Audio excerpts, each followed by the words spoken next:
Can a robot ever replace a mother? The nurturing that a mother gives to a child, the confidence, the security, the validation that is so necessary, the attachment, the connection. So you could argue, why not? If you build a proper android and you teach all the elements of what it means to nurture, and you could create an absolute replica. Would there be anything missing? What about the human touch? And I don't mean just the physical touch, because you can create that as well. I'm sure with the right materials, synthetics. So that's what we really need to address when we talk about AI versus man and who is smarter. And the question really is, what does it mean to be smart? What does knowledge mean? What is the human being?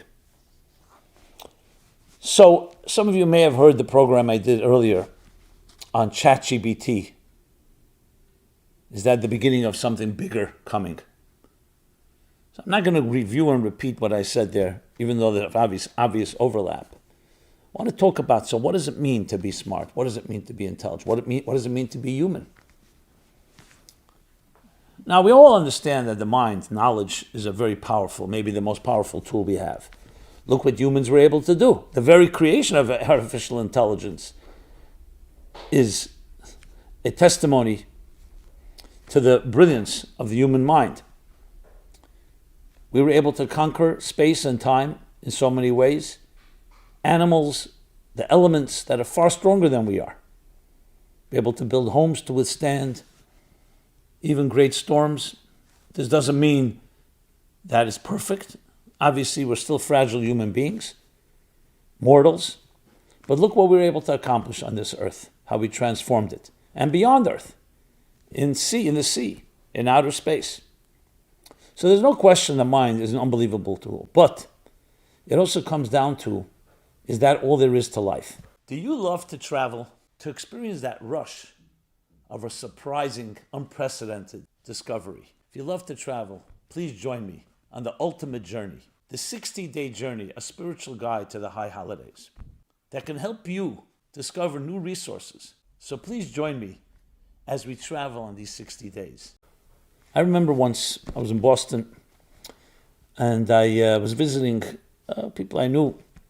And one of them, a wife of one of my students, who later became my student as well, she had a brother, and he was in his 40s, brilliant genius. He was computer genius, but he was single, and he did not seem to be interested in relationships. I'm not sure what he did with his own sexuality, with his own internal needs. So she asked me to speak with him. So we went for a walk. Yeah, brilliant guy, no question. Very enjoyable to speak with, knowledgeable in every given area. And then we started talking about the human dimension. I said, so what do you do with your day? What excites you? So he told me that he's programmed, he has like a room where he has like 30 monitors, and he's found satellites, and he's able to pick up, I think he said, over 5,000, I think, or 7,000 stations, television stations all around the world in every possible language. And he says, and I love going through it because there's so many and variety, and he doesn't understand all the languages. And that's what he does. And he has a way of making a living. He's, as I said, a brilliant guy. As soon as I started talking to him about relationships, he closed down. All that brilliance was gone. And I saw before me, and I say it with full compassion, a person that was a walking computer, a walking machine. When it came to emotions, emotional intelligence, almost zero. Now, I was convinced, of course, everyone has emotions. I was convinced that he closed it down. And the more I tried to probe, and I didn't really, God forbid, in any disrespectful way, the more I tried to probe, the more I saw the resistance. So, of course, I let it go. I remained friends with him. I always said, we could always talk. But I saw that he was living in his brain. He became what you see in some of the futuristic science fiction novels or films. The human being becoming a machine. Just a brain. There are actually those scenarios that we lose our bodies and we're just the brain. That's the ultimate of evolution. To me, that's a nightmare scenario. And I saw that in this person. I didn't analyze. I don't know whether it was his childhood, whether he witnessed or was hurt, whether he witnessed broken relationships. Did he see love in his life? Did he get love in his life? But there was a very vivid example of just one. And we see this all the time. People who play mind games, they live in their minds, in their brains, and they can be brilliant. And more brilliant they are, the more complicated it gets, because they know how to cover their tracks. You know that example they tell of the guy that was completely blind, but he so memorized his home that when you were with him, you thought he was able to see because he behaved in a way as if he's able to see, but it's all memorized. So there are people who are living vicariously through their brain. They see the world. But that doesn't mean they're experiencing the world. And it doesn't mean that they have emotional intelligence. So that's one dimension. Now that too, you can argue, can be programmed. The machine could also develop emotions. At least first artificial ones, and maybe more sophisticated ones. But it has to go beyond that. So the real question is, what is reality? It's not just what is wisdom and knowledge and what is the human being. What is reality? If the reality is the world that we see, the empirical world, and I include, of course, that the empirical world is the tip of the iceberg, and there are dimensions beneath dimensions. There are molecules beneath the elements, and atoms beneath the molecules, and subatomic particles beneath the atoms. And I say beneath, I mean within. And as deep down the rabbit hole as you can go. And the same thing with the human being, that behind our organs and limbs, within it all, under the dashboard, behind the scenes, behind the curtain, are our cells and our DNA. And the same thing with everything. Everything is about energy, frequency, vibrations. That matter is really energy congealed. Just like gas turns into liquid when you warm it, and then from liquid it turns into a solid when you freeze it. Everything is really that gaseous type of amorphous state. Let's speak on a quantum level. Even if that's all the case, is that the end of reality? Is that where it ends?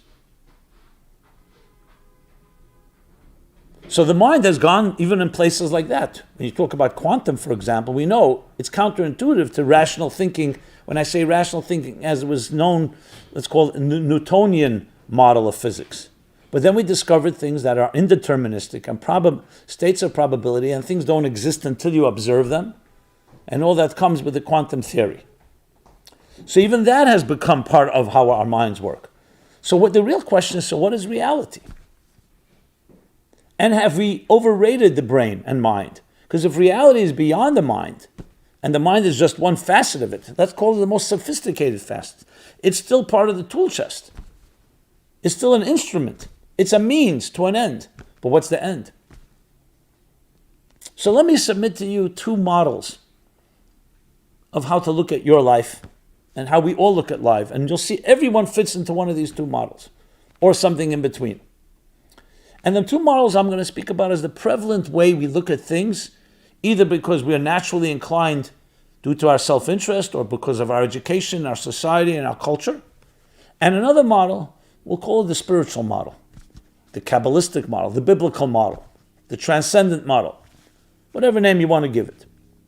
And the difference is very, very simple. I'll put it into really simple English. What is the essence of reality? Is it me? And everything is an extension of myself and my needs.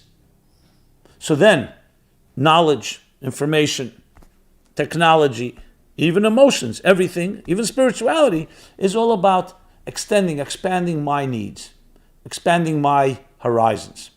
In other words, the center starts with me, the self. Or is it the other way around? That there's a reality outside of the self, and the self is one piece of a bigger picture. And then the essence of life is for us to recognize that. In the language of Kabbalistic and Hasidic language, I'll use two words. The word is yesh and ayin. Yesh means an entity, something of substance. You can call it an ego.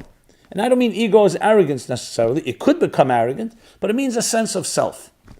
Ayin means nothingness. But not nothingness as an annihilation. It means suspension of self. It means a state where you are not defined by who you are, but you're defined by what you are absorbing, that which is beyond you. You can call it transcendence. And you may have heard the expression ayin yesh, ma'ayin liyesh, ex nihilo, creation ex nihilo, from nothing into something.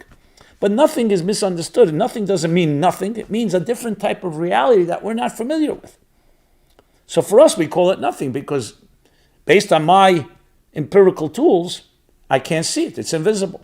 I can't hear it. I can't taste or touch or smell it, or even feel it or think about it. There are things like that. And they are relative to each other because there are things that can be, as we say, there's the known knowns, there's the unknown knowns, the known unknowns, I should say.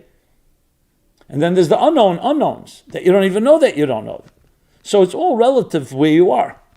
And in many ways, when we talk about expanding our consciousness, higher states of awareness, we're talking about this journey from yesh to ayin.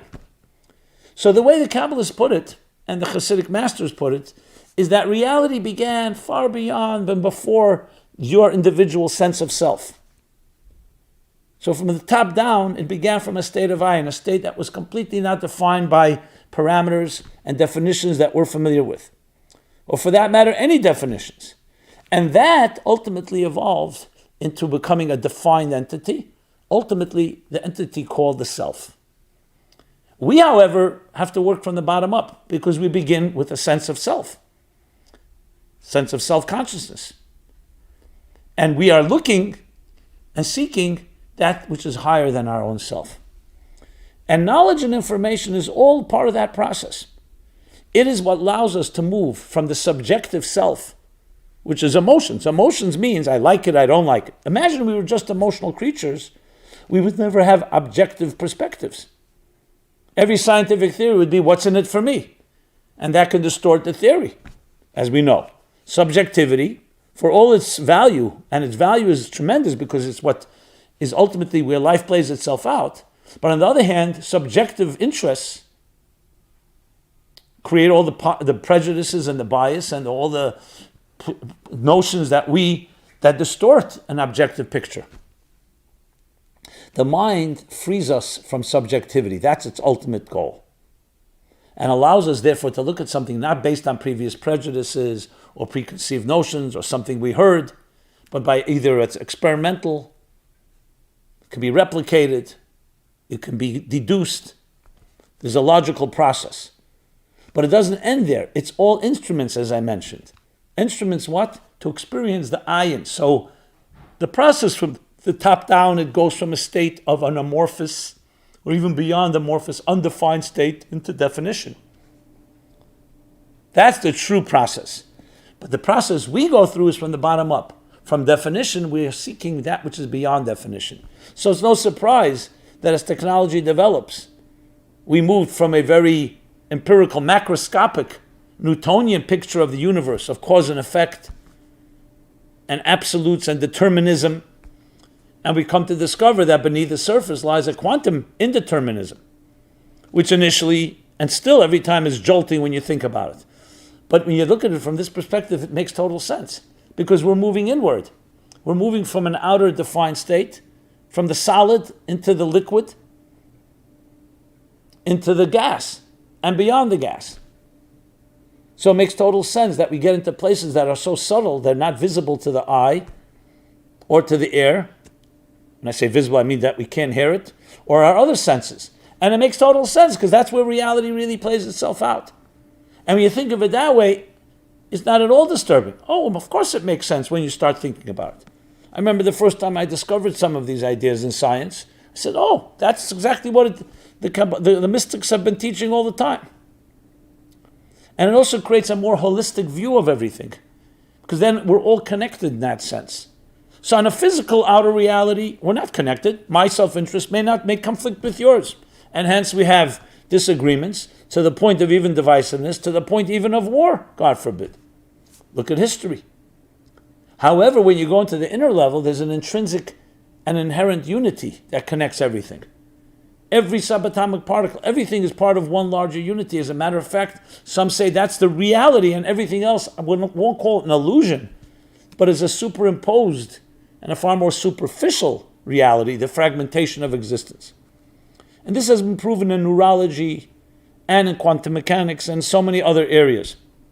The right brain connects everything, and that's why we have that coordination. The left brain separates, because there are also details in this world, and the goal is fusion of detail with a big picture. To draw down the big picture to inform the small picture. Taking us back now to what is intelligence, therefore, is an extension of what is reality. And reality is that there's a higher reality, and we are here to discover it and channel it into our lives. Machines are simply creations and tools that we create. As sophisticated as they will be as good as what we are. So if we remain machines ourselves, and some argue that we ourselves are a program, we're just about our zeros and ones, or DNA and different sequences. But however you discuss that, that's another discussion somewhat. But as long as we remain in that place, that brain, and don't live an emotional life, and don't have a spiritual life and a transcendent life, then our machines are going to reflect that. And that's why you see a scientist or a brilliant person can be brilliant, but they're still never really dealt with the big question. Is your life about you or about something greater than yourself? That's why you could have someone who's brilliant and completely selfish, even abusive, even narcissistic. How's that possible? Because the mind has not necessarily permeated the whole person. Purportedly, they say Bertrand Russell said when he behaved unethically, and they asked, how could you behave that way? You're a professor of ethics. He said, I'm also a mathematician. I teach mathematics, but I'm not a triangle. Meaning what I know is not who I am. So of course that dissonance is going to transfer over to how the machines understand us. So the machines can then, in many ways, yes, replace us, because there'll be more. If it's all about you and yourself, the machine will only extend that. So in other words, ego and self-interest can only grow when all it is about you. And even your mind is about your own glory, your own ego, your own honor, pride, etc. And that's why you see people actually distorting it. And the fears that everyone has that artificial intelligence and ChatGPT and so on will be manipulated. And it is being manipulated. All kinds of fake stuff, what they're calling today. Is again because it's all driven by someone's interest. Commercial interest. Or someone wants to do a prank, even if it's an innocent intentions. Or actually more malevolent, more selfish or destructive intentions. That's all driven by the self. So the machines are not emancipating us, they just become tools of like weapons. What's a weapon at the end of the day? What's a knife? If you use it to cut bread and eat the bread and become a healthier person and a stronger person, a better person, then the knife is part of that. If you use the knife to hurt somebody, the knife is neutral. The machines are neutral. Artificial intelligence is just a machine. So it all depends what's being fed into it. So if our attitude is me, and the more knowledge I gain, the more me I become. I remember speaking to a scientist, and I said to him, I know you deal with these, it was a cosmology, you dealt with cosmology and Big Bang. I said, what happened before the Big Bang? So he told me, listen, that's an area that we don't know. Science begins with the things we know. The things empirically we know or we've extrapolated. So I said, so who put the first bag of gas there? He says, that's metaphysics, that's out of physics, that's out of science. Does it interest you? It does, but it's not part of science. And I had a realization. I said this to him. I said, so science is dealing with the yesh. He knew the language because he came to some of my classes. He's dealing with understanding the yesh of existence. Yes, understanding it better than we have ever understood it before, but it's still, the more you understand it, the more yesh it is. The more self it is. So now you understand the self. So it makes the self even more important. Not taking away from that because it's developed tremendous technologies, but you never get from the self to the beyond the self, to the transcendent, to the higher reality. And that's a discussion of how the gas got there in the first place. So both have value. Once it exists, you want to understand how it works, and we take it apart to try to understand it, and then we try to build a better machine and better technologies as we have. But there's a whole other point. Ultimately, all of it is really to help us all become something beyond ourselves. And a person who's focused on that, then their result will be not a Bertrand Russell result. Then the result will be ethical behavior, refinement.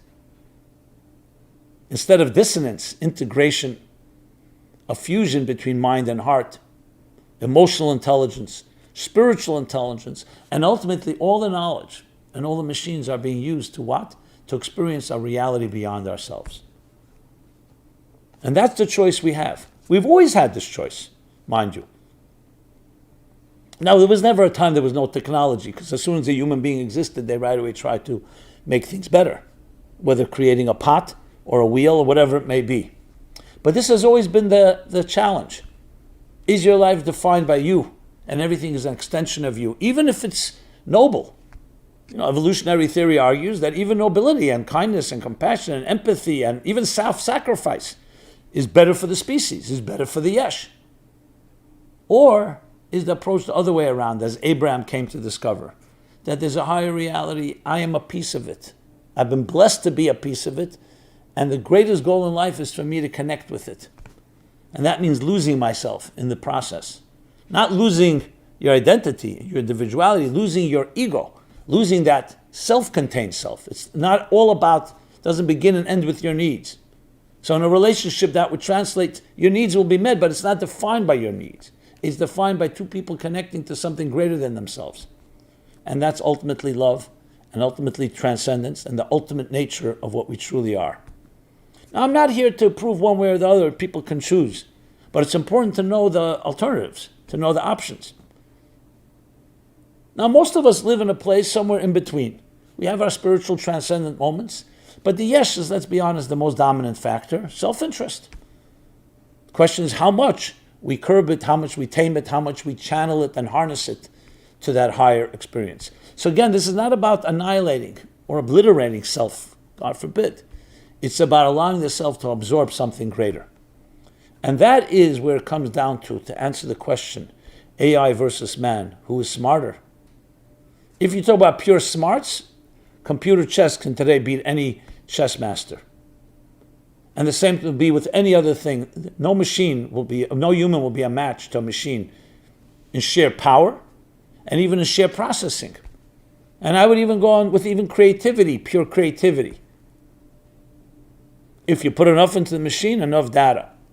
But then there are elements that we cannot purely define in tangible ways. It was when Laplace, the French thinker and scientist, argued in the 19th century, to the chagrin of many, especially in the religious circles, he said, give me all the data on anything and I can predict what it'll be till the end of time. The only problem is we don't have all the data. And that, of course, upended the whole issue of free will. Everything's deterministic. But then quantum mechanics came into play, just a little after that. Immediately told us, no, it's not correct. It's not due to lack of information. There isn't fundamental uncertainty and indeterminism in existence. So going beyond that, so getting back to AI versus man, who's smarter, so it all depends on what you see as reality. If we see the self as the center of everything, then machines will be even better than you are and enhance more of you. I'm not even talking about, let's say, for nefarious or destructive or evil ends. Just purely selfish ends. Commercial. And they definitely will be used to distort and be corrupted and polluted by the human being. However, if we see ourselves, man, not just defined by smartness as in intelligence, but smartness as in transcendence, going beyond ourselves to a higher reality, then there's no question that man with a soul is superior. But we have to access it. And not only that, it's not a battle. The machines then will be an extension of us because they will be used by us for these transcendent and higher reality purposes. So it really comes down to what we're going to do. And we are at a crossroads. We've always been at a crossroads, but now more than ever because it's becoming so exposed. How literally everything we do, the jobs we have, they can become obsolete pretty quickly, replaced by machines, replaced by artificial intelligence. So we are now at a crossroads and at a new frontier, which is who are we? Are we just creatures of survival, of existence, even prosperity, but all part of the yesh, part of the me? Or are we here for something greater and we're part of something greater? And that will define our future. I am confident that will be the latter we will choose because it's who we truly are. and it resonates. Love, connection, nurturing, soul, spirit. This is what makes us really tick. It's not the self. The self can be a very powerful distraction. And the self can hijack even our spiritual ayin, so to speak. That bittul, that suspension of self. But ultimately, what prevails? Who you truly are. But we can accelerate the process. We can expedite it by understanding it and understanding the challenges in our times and translating it into the true embrace of what makes you tick, what makes the human being. And with that, I would say, I've been blessed to be exposed to people who embraced model number 2, ayin first, yesh second. And that the goal is, instead of it going from the ayin to the yesh, is to take the yesh, the self, and turn it into something far greater than the self, to become part of the bigger picture. So instead of taking the bigger picture and creating a God in our image, it's us taking our image and aligning it with the divine image in which we were created. And that drives everything in my life. The Meaningful Life Center, which this program is part of, meaningfullife.com. So this has been Simon Jacobson with this mission of helping myself, helping us all, to take the yesh and turn it to an ayin. And with that, we become far, far greater than we can ever be. Joining a fusion of the finite and the infinite, of the mortal and the immortal, and beyond. So please join me in this great mission. And please share this with others, because that's the whole point. The ripple effect, paying it forward. The butterfly effect, also part of the integral unity in all of existence. Again, Simon Jacobson, meaningfullife.com. Check us out at that website, meaningfullife.com. Please subscribe to our channel here on YouTube and share. And I'd love to hear your feedback, your thoughts, your comments, critique. And let's expand these ideas as far as we can. And let us create the best possible machines to help us enhance that. The best screwdrivers and hammers, but not just simple utilities, but even those that help us experience the transcendent. And we will indeed usher in a new world. The future is, the commodity of the future is spiritual knowledge, not just knowledge. As Isaiah says in the famous prophecy, there will be no more evil and destruction, because the world will be filled with divine knowledge as the waters cover the sea. Thank you so much, and be blessed. This program is brought to you by the Meaningful Life Center. Please help us continue our programs. Make even a small contribution at meaningfullife.com/donate.